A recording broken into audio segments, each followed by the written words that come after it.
Valley of Diamonds.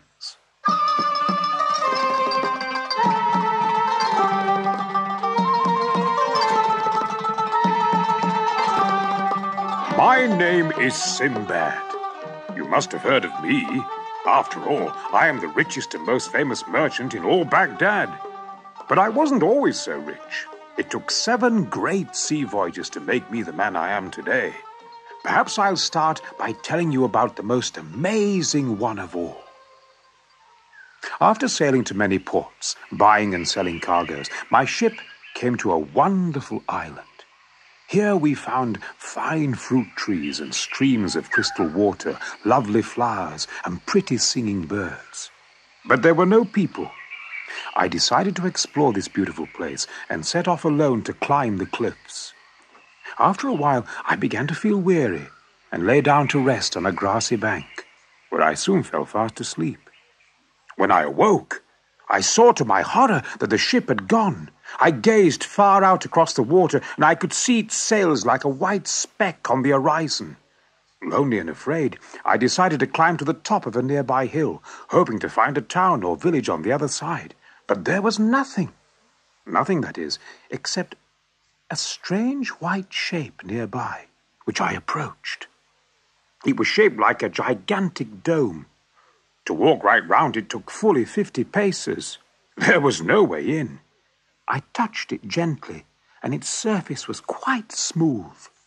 Suddenly, the sky darkened, and the wind gusted around me. I looked up and saw a monstrous black bird swooping down towards me. Its mighty wings spread wide as it settled on the great dome. From the very size of the bird, I knew that this was the giant rock, and the dome was the top of its huge egg. I had heard stories of this fantastic beast, of its size and strength, but I had not believed them. Now I lay smothered under its huge belly. Soon, the great bird was asleep. I thought of a plan to help me off the island. I unwound my turban and twisted it into a crude rope. I tied one end round the bird's leg, which was the size of a tree trunk, and the other round my waist. I lay awake all night. Nothing stirred. But at first light, the colossal creature lurched into the air with a deafening screech, carrying me with it. Up and up she soared, almost to the sky, with me clinging on tight. At last, she started to come down, fast at first, but then drifting gently to the bottom of a deep valley. I had just untied myself from the bird when she took off again, this time clutching a wriggling black serpent in her beak. The dusty valley was closed in by steep hills on all sides, and I had no hope of climbing them. I had been better off on the island, where at least there was fruit and water to keep me alive. Then I noticed that the whole valley was bathed in a soft, glowing light. It was the light of the dawn, reflected in 1,000,000 diamonds, which lay all over the ground. Everywhere I could see gems so large that they made me gasp. Never before, even in the finest houses of Baghdad, had I seen such riches. But all around these precious stones crawled deadly snakes, some so large they could have swallowed me whole. I realized then that I, Sinbad, had come to the famous Valley of Diamonds, which no man had ever left alive. I was terrified, but as the sun rose, the evil creatures slid softly away into their dark holes. I roamed this bowl-shaped valley all that day, searching for water and a safe place to shelter for the night. At last, I found a small cave on a slope. After looking all around to make sure there were no dangers inside, I hauled a massive stone across the entrance to leave just a chink of light. All night I lay quaking with fear as the snakes and serpents hissed around the opening to my cave, their whip-like tongues poking through the gaps round the stone. At dawn, the creatures began to slink away to their hiding places. So tired and very hungry, I rolled back the stone and ventured out again into the sunlit valley. I had walked only a few paces when something hurtled past me down the hillside.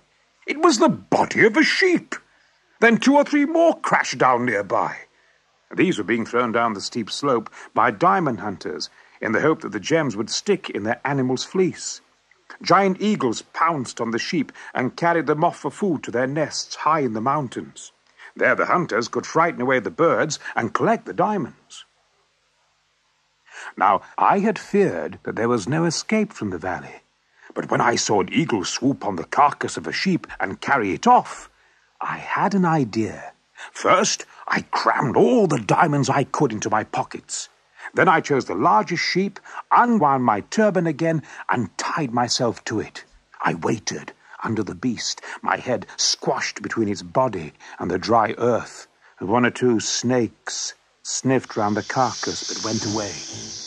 Then suddenly I was in the air, lifted by the sharp talons of the biggest eagle I'd ever seen. Up he went, coming to rest on a high ledge. Before I had a chance to escape, the eagle started tearing into the sheep, its sharp beak slashing closer and closer to my face. But suddenly the eagle flew into the air, frightened by a gang of men all yelling and throwing stones. I quickly freed myself and stood up.